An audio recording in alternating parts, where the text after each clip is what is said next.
মানুষ কতটা হিংস্র জানোয়ার হলে একজন বুদ্ধি প্রতিবন্ধী মানুষকে এভাবে হত্যা করে পানিতে ফেলে দিতে পারে।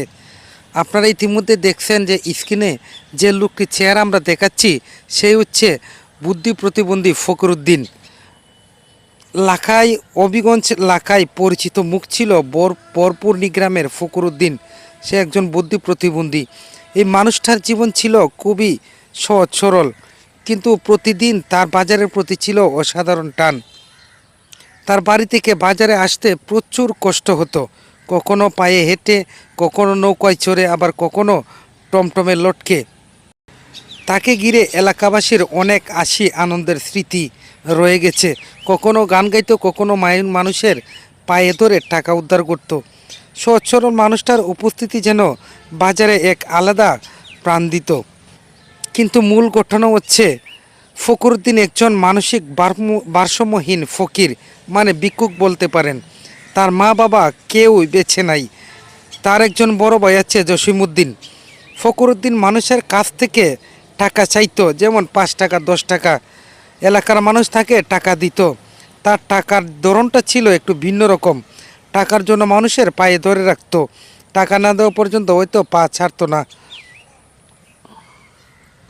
এটি ছিল তার জীবনের বড় ভুল। আটককৃত যে 2জন আসামি আপনারা স্ক্রিনে দেখছেন, তারা বুল্লা বাজার থেকে নৌকা করে তাদের শ্বশুর বাড়িতে যাচ্ছিল ঈদের দাওয়াত খেতে। সে নৌকায় ছিল ফকরুদ্দিন এবং আটককৃত 2জনের স্ত্রীও ছিল সেই নৌকাতে।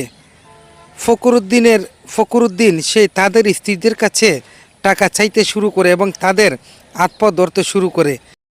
এক পর্যায়ে তাদের যে স্বামী, 2জন আসামি, তাদের মনে অনেকটা দাগ কাটে, অর্থাৎ তাদের স্ত্রীদের হাতে পাও ধরাতে তারা উত্তেজিত এবং রাগান্বিত হয়ে যায়।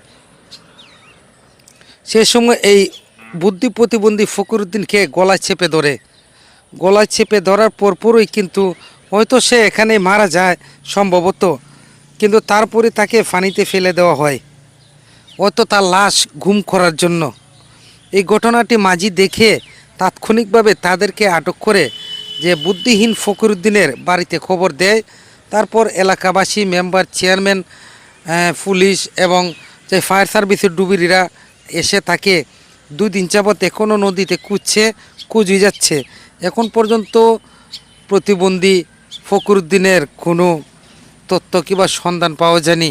হয়তো বা সে চিরতরে আমাদের মাছ থেকে হারিয়ে গেছে, হয়তো সে আমাদের মাছ থেকে হারিয়ে মৃত্যুবরণ করেছে, পানিতে ডুবে রয়েছে। হয়তো তাকে একদিন পাওয়া যাবে যে কোনো নদীর কিনারায় মরে ভেসে ফুলে উঠেছে।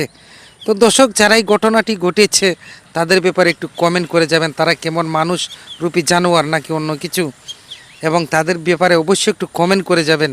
তাদের কী বিচার হওয়া উচিত, কী শাস্তি চান, সেই বিষয়টাও কমেন্ট করে জানাবেন।